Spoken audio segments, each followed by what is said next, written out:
So this is one of those topics where I can already guess what I'm going to get written in the comments. So, Falklands War, the strategy of the Argentine attack on the task force. Could it have worked if the Belgrano wasn't sunk? Could it have worked if the Belgrano wasn't sunk? Well, there is an option there. There is an option. If I'm being honest, there is an option. There is a chance, and it does work out.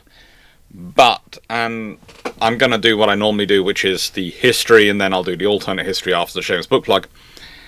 The problem you have from the Argentinian perspective is it only really works if the Royal Navy don't have submarines. Let me explain this one, okay? So, the British are shadowing the Argentine task forces with submarines. They have submarines on both principal task forces. There is a debate as to whether there's a submarine covering the third task force. I wouldn't be surprised if there was. But the Drummond task force are made up of 3 corvettes, and frankly, there is an argument that they might not have been covered. But still, that's 12 Exocet missiles, which we can't account for if they're not being covered by a submarine. And the British do have enough subs down there, they could be covering it. One of the interesting things is you can often find very detailed information giving you positions of where the Royal Navy surface assets are in the books and whatever.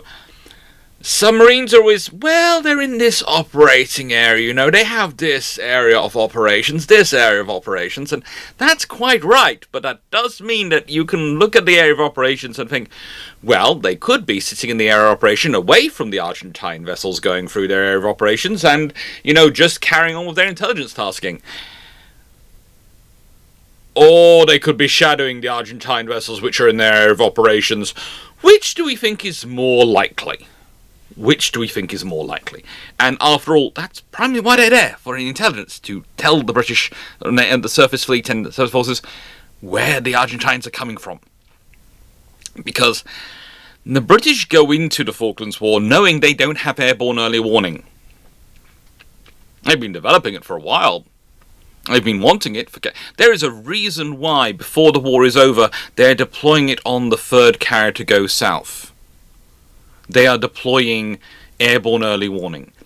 These things don't magically appear. They've been working on it, it's just been getting the funding from the government to actually implement it. That's been the problem. And the government's argument has been, we're always going to be operating in Europe and North Atlantic against the Soviets, where we'll have airborne early warning provided by our land-based counterparts, by the Royal Air Force, by the US Navy. Why would we need to invest in this when we can use those extra billet spaces, those spaces for aircraft, for more anti-submarine warfare helicopters? And you can see the logic to that argument. It's terrible logic, but you can see the logic to the argument. There is a nice logical flow. And as I regularly tell people, beware the logical arguments, because they can sound perfectly right until you sit there and go, but what happens if we're not operating in the North Atlantic? Or the Europe? Well, that's never going to happen, is it? Well, if that's the case, it's never going to happen, then renounce all territories and all interests outside of Europe immediately, so you never have to go do that. If you are actually doing this sort of thing, if you're decided you are going to only ever operate in Europe and you're only going to build forces to operate in Europe, that's fine. That's a perfectly reasonable thing for a government to decide if they want to save that money. They want to do that. But then renounce all interests outside of Europe. Completely disconnect from them and prepare for everyone else to have to look after your interests around the world, because especially if you're Britain and you're a global trading economy, you're dependent upon the free movement of goods and services around the world in order to keep your economy going. You are now going to be completely dependent on everyone else. It's just the way it is. The Falklands War in 1982 is an example of those interests which are not in the UK. Now, the Falklands has a lot of significance for the UK on a strategic level. It guarantees access for us to the Antarctic. It guarantees us all sorts of interesting positions for information gathering around the world, and a key position near a key part of the world's oceans for transit of goods and material. And it's, most importantly, it is full of British people. It is. It's been settled throughout its settled history by British people. At this point, that there is longest running settlement, it has been British. And they wish to remain British. Admittedly, I have to say, things were actually sort of better case for the Argentines prior to the war. They were arguably making some progress with the Falklands. Since the war, the results in referendums have got a lot worse. Whenever the Falklanders have been asked what they would like to do, it's basically stay British. So they do. They're British overseas territory.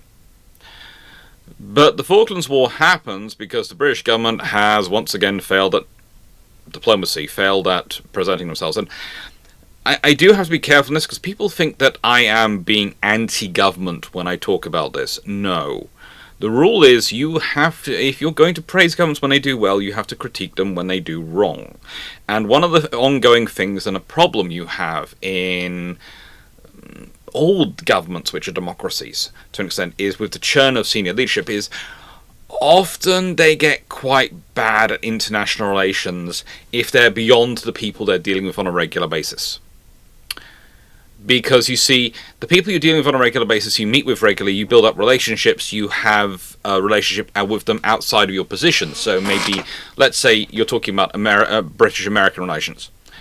Members of the opposition and the government, opposition or government will both have personal relationships with counterparts in America.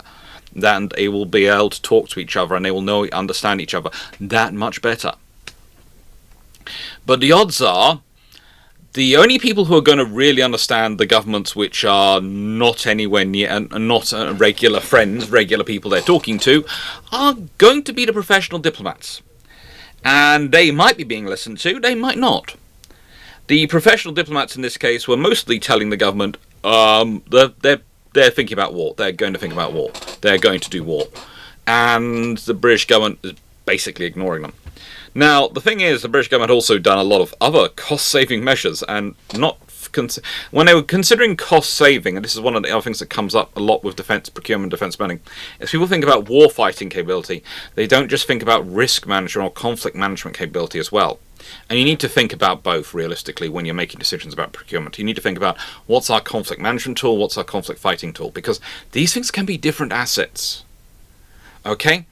The example I tend to give is the UK. We have a lot of our police spend a lot of time doing foot patrols, and of course they aren't armed. They have a baton and they maybe have pepper spray or things on them, but they're not armed. But they still do a foot patrol, and that's actually quite an effective method of presence deterrence. We then start talking about presence deterrence with navies, and people immediately go, "You need the biggest, most powerful warship you can possibly have for presence deterrence." And I sit there and go, so you're basically saying the only police that are going to deter conflict is a fully armed riot squad? Well, no. That's you don't need a fully. Sometimes you need a detective. Sometimes and their team. Sometimes you do need the riot squad and the fully with guns and everything. Sometimes you don't. Sometimes you need the dog unit. Sometimes you need the mounted unit. You have a variety of issues, and you have a variety of police responses. It's the same with naval operations. And it's the same with presence. In this case, there were various patrol ships for the Falkland Islands, for the Antarctica, etc., which were basically being got rid of to save money, because they weren't focused on the Soviet threat, which is up here. And it was a succession of governments which had done that, but let's be honest, the governments which are often most focused on the pound sign tend to be conservative in the UK. Tend to be in the 20th century. The ones which tend to be most focused on focusing the spending tend to be Labour governments.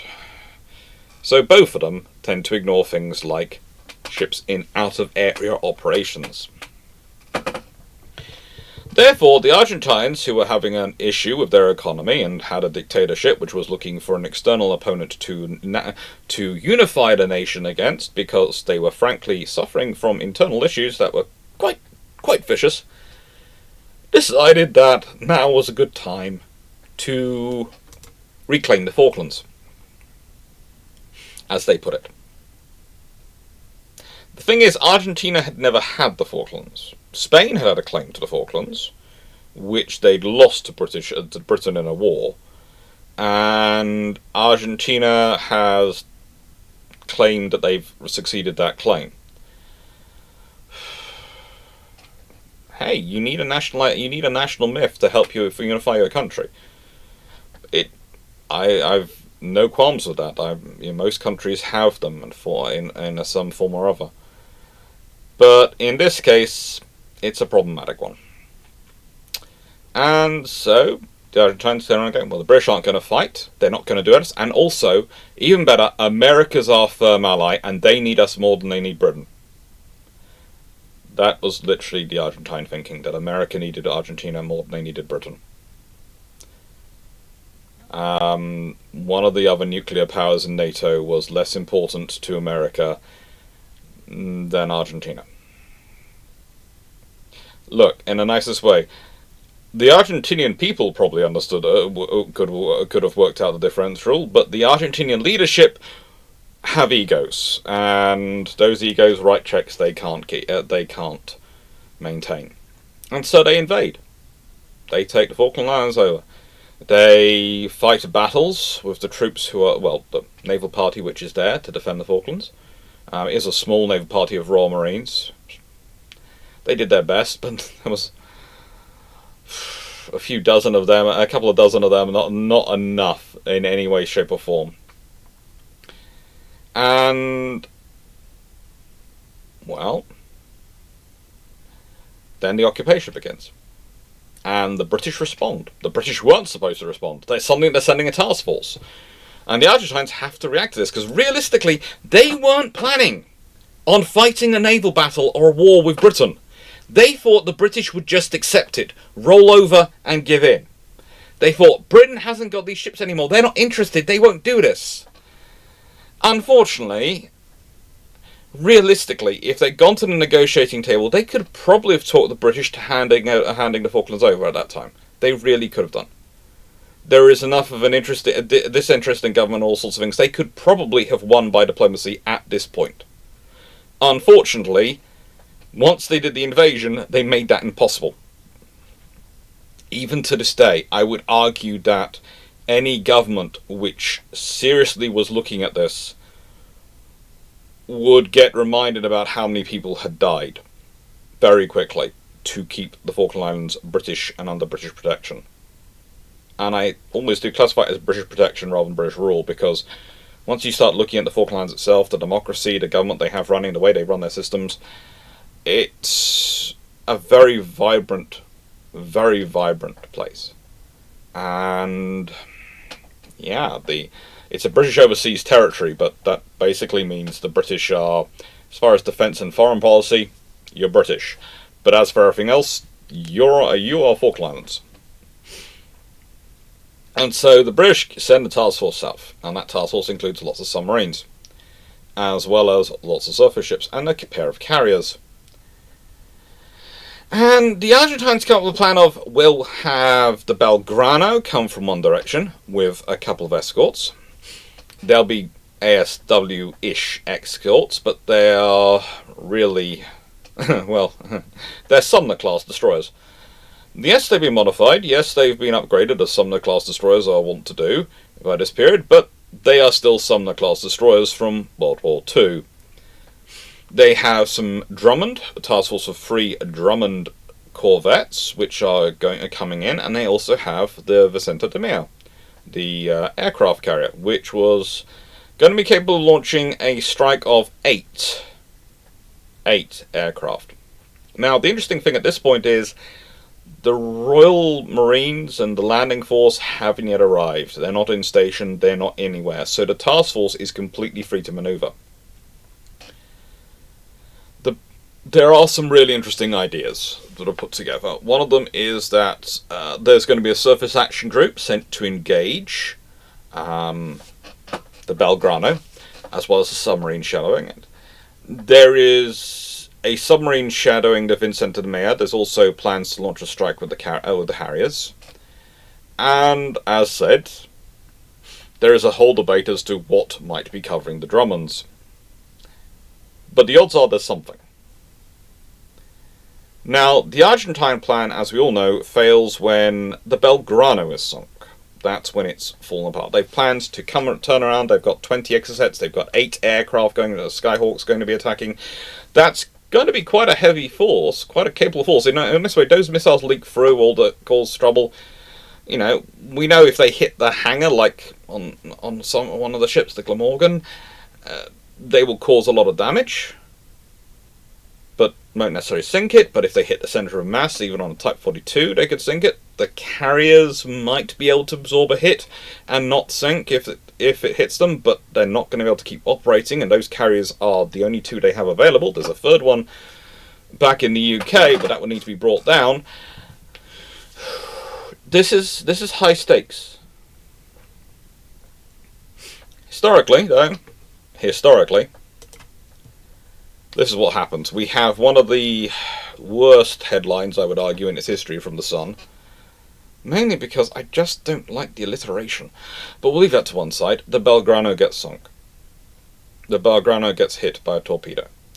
Now, interestingly enough, the Vicente de Mea had sort of turned around a bit at the time, and so there's an argument about the Belgrano, whether it's turned around or not. And the thing is, it's still flirting along the edge of the T's, of the total exclusion zone, and with the missiles and capabilities they have, yeah, you don't want it flirting along the edge.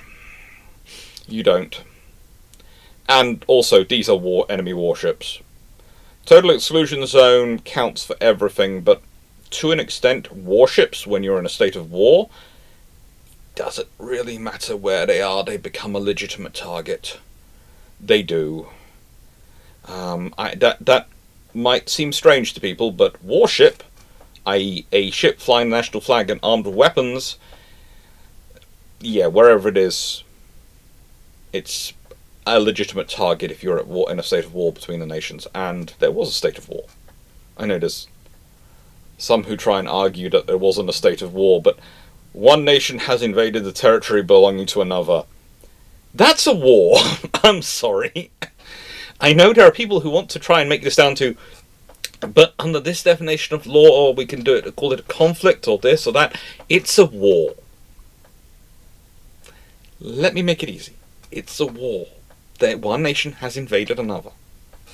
Which is why it's fun when we do get some of the debates over it. And you sit there and go, no, the moments of the war, it gets nasty. In the case of HMS Splendid, which was the Swifter class vessel which was covering the Vincente de Mea,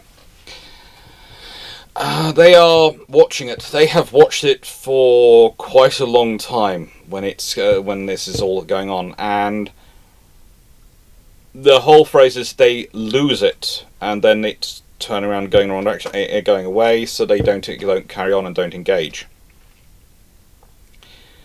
But why were they watching it for so long without engaging when they have orders and permission to engage?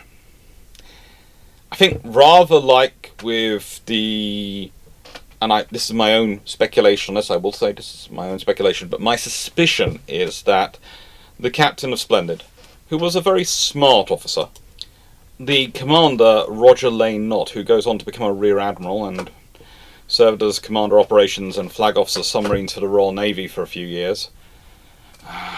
He left the service in 1996, and in retirement became the Formula One Race Director and Safety Delegate in 1996, just for a season.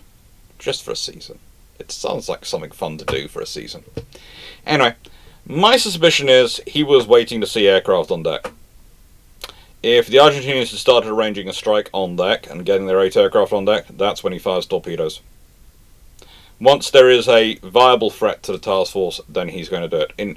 With ships which are armed with missiles or a command center or guns, it's more difficult to judge this thing. But with a carrier, You wait till you see the aircraft on deck, and you can say, well, they were going to launch a strike, so I took them out.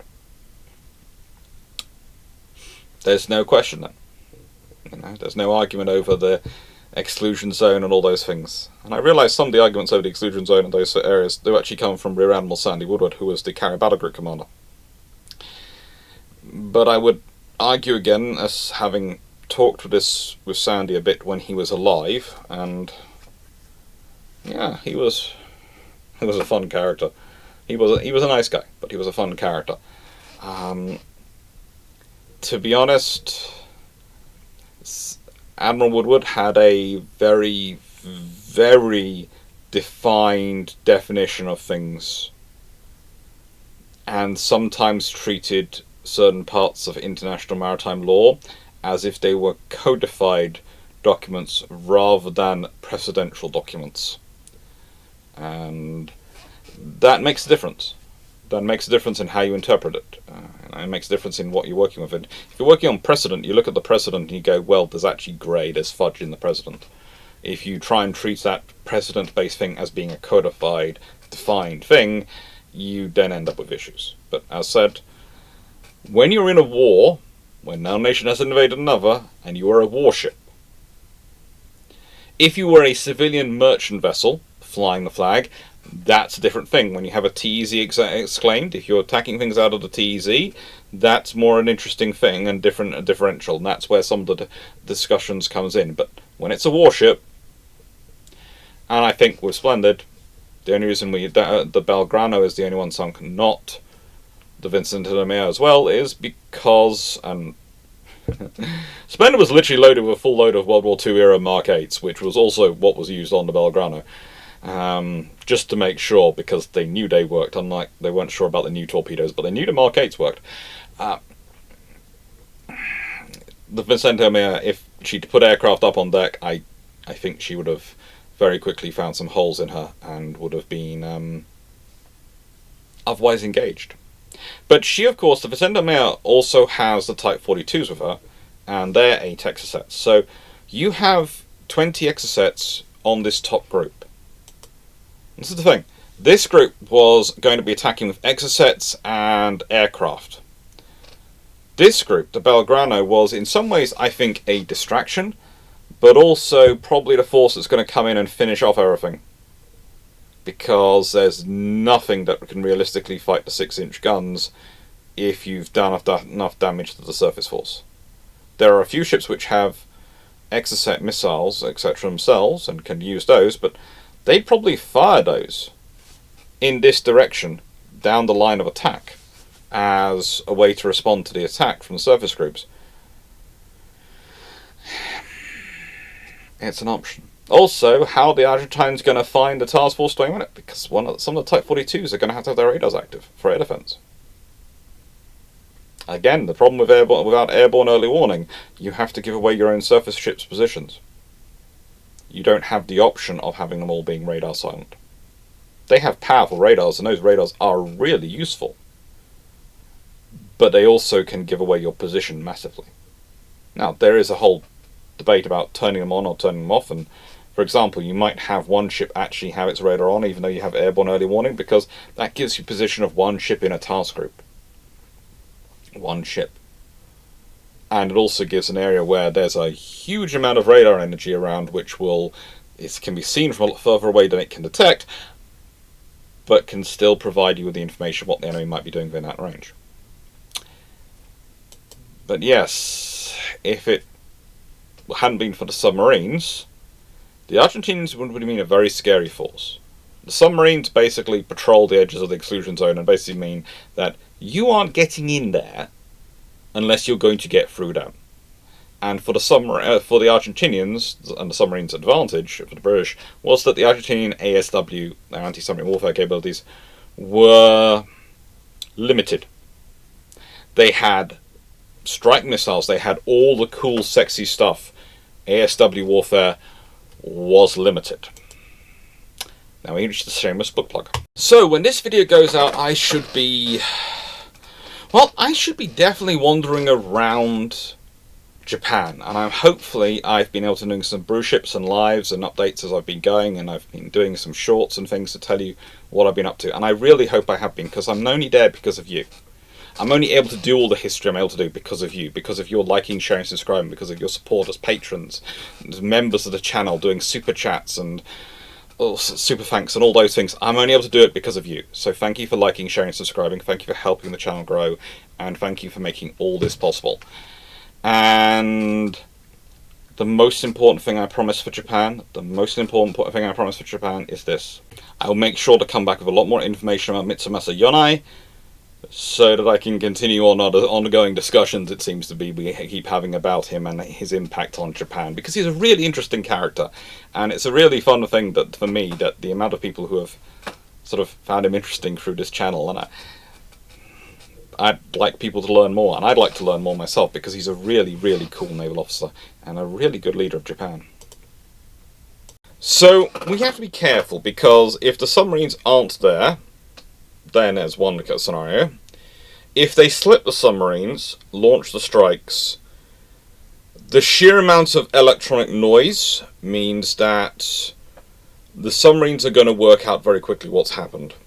In which case, the Argentines are going to lose their ships very quickly. I mean, the Belgrano, the Vicente, the Drummond class, the Type 42s, everything is going to get gone very, very quickly.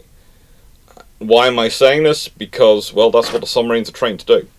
The Royal Navy submarine arm is trained for the Cold War. They're trained for fighting the Soviets. They're trained to take out as many of the enemy ships as they can, as quickly as they can. That's what the entirety of their work has been towards. So they will do this. And the Argentine anti-submarine warfare capability is limited to non-existence when it comes to fighting against something like the Royal Navy submarine fleet at this period. So that's not really a factor. So the scenario you're dealing with, very much the scenario you're dealing with, is not any of the surface engagement. I doubt the Belgrano gets within surface fire range. I think Conqueror takes her out. I'm not even sure if the Vicente... I doubt the Vicente de Mer is around for the Skyhawks to land back on. So I hope they have enough fuel in them, because they're going to be... If they any of them survive, we're going to be heading back to Argentina. And as for the Drummonds, well, that's an interesting one. Over the war, they deploy Courageous, Oinks to do some special forces support operations, Valiant, which was another SSN, a Valiant class, Valiant SSN. Conqueror, of course, was the sister of Courageous. They're both Churchill class. Swifter class, it's Spartan and Splendid. You know, they have a fair number of submarines down there. 5 nuclear submarines and a diesel submarine are deployed down there during the course of the war. Yeah, there's submarines going around. So, to my mind, it then becomes a scenario of the carrier battle group is dealing with the attack. They're dealing with the incoming Skyhawks, which won't have fused their bombs correctly, because that's later in the war they realised their bombs weren't being fused correctly, so they'll probably have the issues at this point in their launch, so any bombs they're carrying, not that effective. There are no anti-ship missiles they carry. There's nothing that can be fitted to the Skyhawk. So they're going to be a bomb strike, and there's 8 of them. So realistically, to my mind, especially for the carrier battle group, which is out in the South Atlantic, built around 2 carriers, has 4 ships carrying Sea Dart, including, of course, Invincible, and 2 ships with Seawolf, the rest with various other missiles on them. I would say I'm not so worried about the Skyhawks at this point. There's a difference when the force is spread out, when they're covering a larger area, when they're attempting to project power around the whole of the Falklands, and they're spread out. At this point, they're relatively concentrated, and there's a relatively tight control going on, and it's also closer to the scenarios they've been working towards.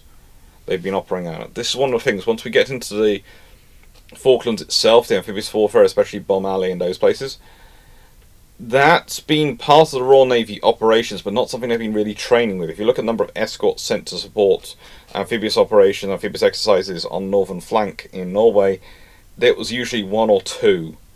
It was very rarely a wider force structure, whereas the carrier groups, Spring Train, which was a surface escort, a surface vessel sort of exercise, and various other things, yeah, all these had worked out, had made the force quite good for the role which they would find themselves in this scenario. I'm more worried about the Exocets than I am the bombers, therefore. I'm more worried about Exocets. And this is all going to be under Sandy Woodward's command. Now, he's got Harriers. He's got a fair number of Harriers. He's got a fair number of forces. He's got a total of 28 Harriers spread across 2 carriers. He has, as said, Sea Dart on Invincible, Sheffield, Coventry and Glasgow. That's quite useful. He has Glamorgan, which has Sea Slug, Sea Cat and Exocet. He has Broadsword and Brilliant, which are Type 22s with Seawolf and Exocet. He has Alacrity and Arrow, which have Sea Cat and 4 Exocets.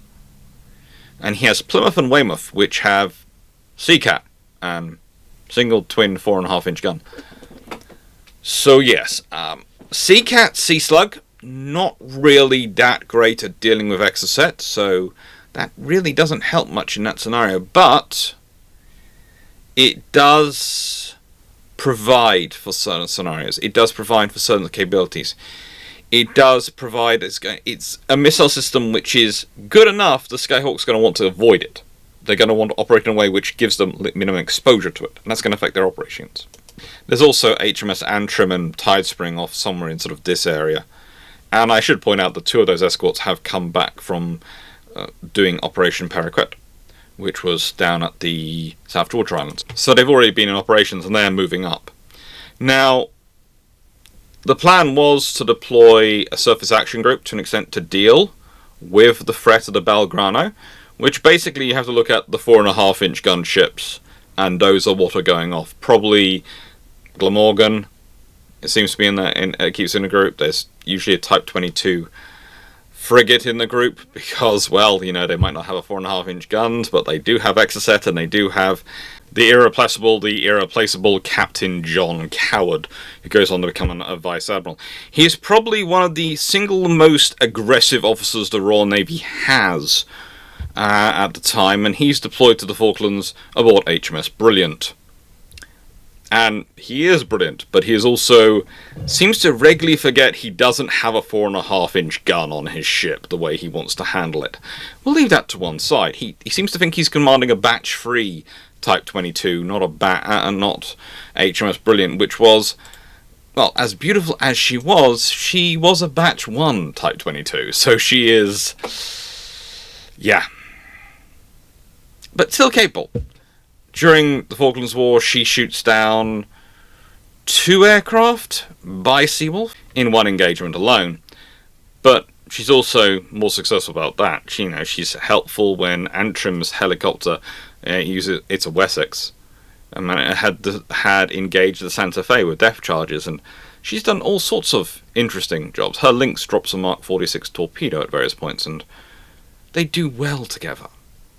So, yeah, you have a good ship, not armed as it probably should be for the aggression of its commanding officer, but you have a good ship, and you have a good captain. Now, my thinking is, with missiles coming in from one direction, this is going to be the interesting scenario for the British. It's going to be a case of, do the Seawolves, do the Sea Darts do their job? Sea Dart versus incoming missiles is not great. It's not really what it was designed around, but it's going to account for something.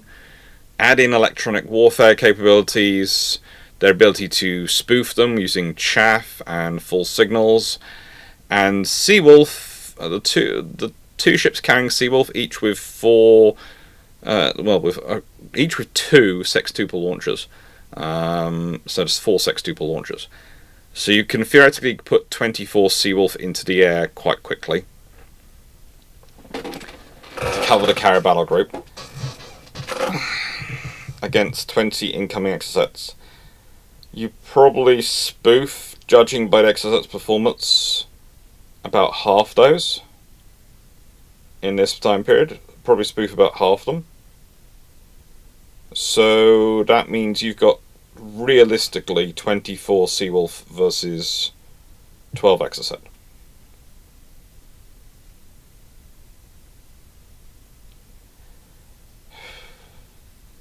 The odds are something gets hit. I'd love to say the odds are no, they are perfect. But the Seawolf is about probably the most effective surface-to-air missile that operates in the Falklands War, and it's about an 80% effectiveness. So, yes, you've got 2 shots at every single one of those missiles if everything's going perfectly. But the odds are it doesn't go perfectly. The odds are there are issues. The odds are things do go wrong. So the odds, once you work it all through, are something's going to get hit.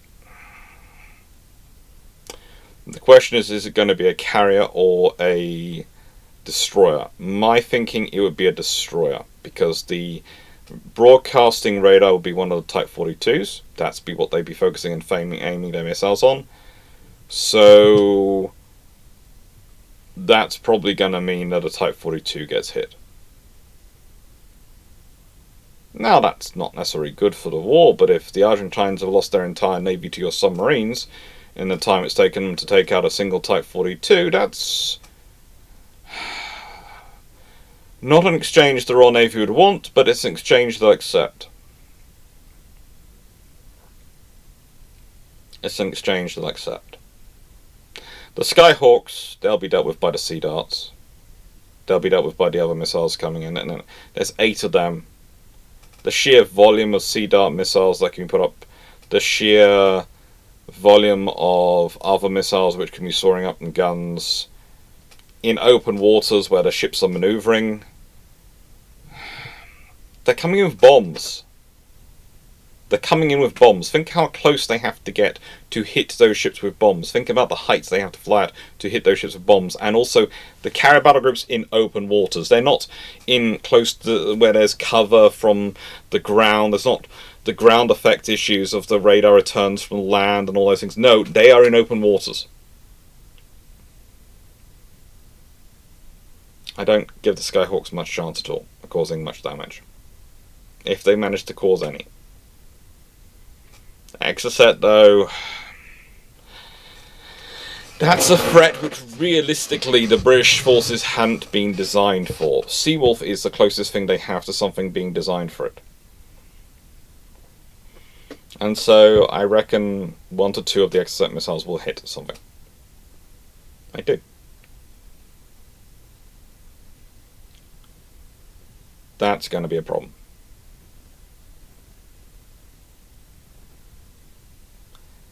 I think there is even a chance they both hit the same Type 42, in which case that's gone very quickly, and so is the crew. Because the Type 42 is not designed to take 2 Exocet hits. Not in quick succession. So that leads us to the summary point of this discussion. The question back at the beginning is, could this have worked? Yes. The Argentines could have delivered a massive blow. But to do so, they have to slip past the submarines. To do so, they have to slip past the submarines. And the reality is, if you'd had airborne early warning, even if they slip past the submarines, they're not getting through. Because the airborne early warning will mean you'll be tracking them, and you'll know exactly where they are and will be able to deploy. Even helicopter-based airborne early warning is good enough to track that exclusion zone. The really interesting thing to me is the Drummond-class corvettes. They're some corvettes bought from France, and they are really good units. They are a far bigger threat than often portrayed. When we're talking about the Falklands War, it's very easy. You hear people talk about the carrier, they talk about the Belgrano, they talk about the carrier, they talk about the Belgrano. They forget there are 12 Exocets and 3 corvettes in their own separate task force. And they are as big a threat as anything. I'd say they're more of a threat than probably the Belgrano group. And if any of the Exocets get through, it's going to be the ones from the drones. The way they're positioned, they are the closest to the task group. They are going to be able to get the most refined shot off, and they are probably the ones most likely to survive to launch them, because even if you were, let's put it this way, even if the carrier starts launching its aircraft, and so Splendid takes her out at the same point, and then when Conqueror takes out Belgrano, whatever's taking out the Drummonds has to engage 3 targets at the same time. Not 1 target, 3 targets. And yes, you can say, well, the Splendid also has to deal with the Type 42 destroyers and has to sink them. Yes, it does. And those are 8 Exocets as well. Therefore, there is an argument that, frankly, the Splendid should not have been, if it doesn't engage the task group, its target should have been the Type 42s, not the carrier. Yeah. There is a reason I am ranking it like this. The threat axis of reality of what the Argentinians were threatening, the Exocet is higher up the threat axis than the Skyhawk. The Skyhawk's a perfectly good aircraft. If it's only armed with bombs, though, it's not as much of a threat as an Exocet missile is. Especially when you consider the number of systems the Royal Navy's ships have to deal with the threat of aircraft like the Skyhawk, versus the number of systems they have to deal with threats like the Exocet. There is a reason why the Exocet becomes quite such a focus of wartime operations and wartime strategic and intelligence efforts, because honestly it is the greatest threat the Royal Navy cannot deal with. And that's the lesson of the Falklands War. Okay, that's the lesson of all wars. You cannot expect your opponents to sit still, and you cannot expect them to play fair and turn up with systems you can deal with. And unless you've got a truly mahoosive budget with very generous oversight, you are not able to build a defense against every threat. You're just not going to be able to. It's not going to be financially viable. So you have to build defenses against as much of a threat as you can do, and enough overlapping capabilities that even if something isn't a perfect defense against something else, you have enough things which are a okay defense against it that you can cover it. Interesting discussion I had recently was, could the Royal Navy carry out a Falklands War operation today?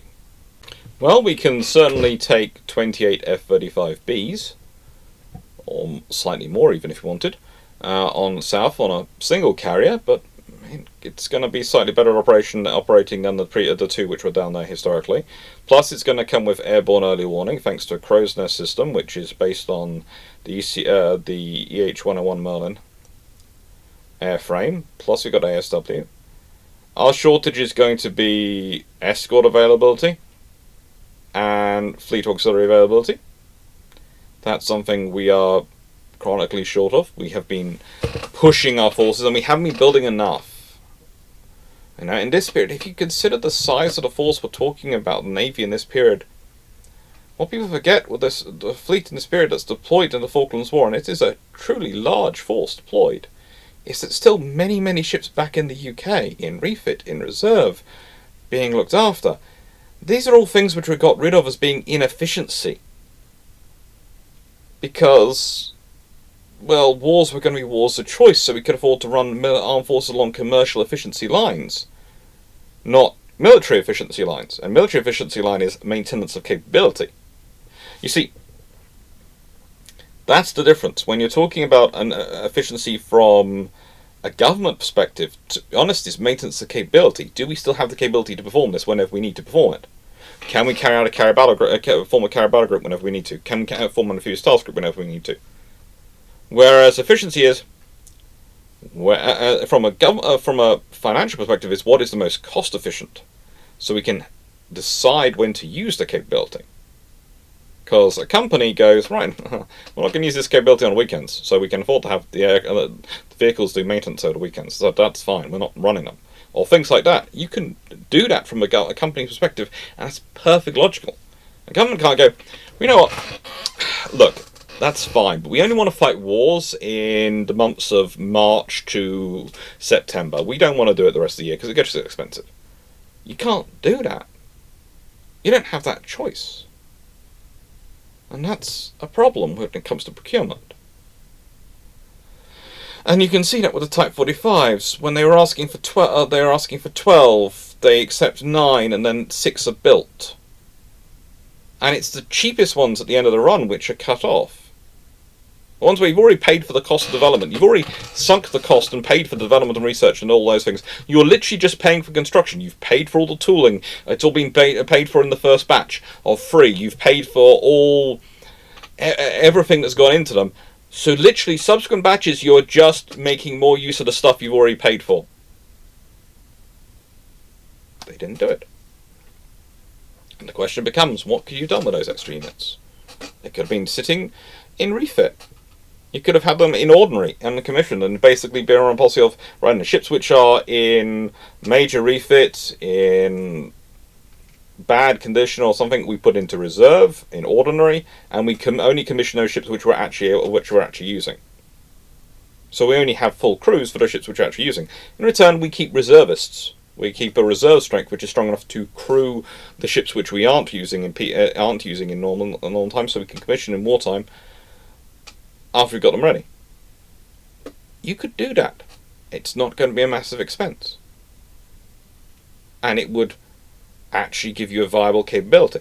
It would mean you'd always have on call 6 Type 45 destroyers, because you'd have 3 off doing other things. So you'd have any of your commissioned vessels would only be doing short-term refits, training, or operations. Anything that's going into a long-term refit, anything that needs major work to it, is in ordinary. Makes sense. We could do the same with frigates. Again, would make sense. But they didn't do that. They were getting 18 Type 23s. Original ideas were for as high as many as 24. They end up buying 16. And then they sell free to the Chilean Navy. And now the Royal Navy's operating 8. 5 have been retired. This happens. This is the way of the world, unfortunately. Could we do the Falklands War again? The Royal Navy would not say no if they were ordered to go. They'd go. They've got... If the submarines available, they're going to be just as helpful. But again, it's how many submarines do you have? What I find interesting about history is it's replete with the same mistakes.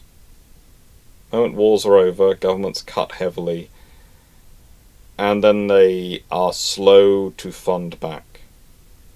Rather than maintain a decent level. It's not a case of don't cut, but don't cut quite so much.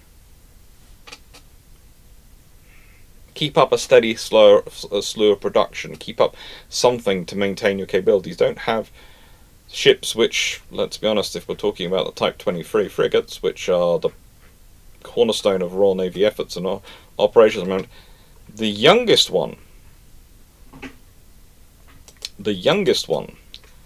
was commissioned in 2002. 2002. It's 23 years old.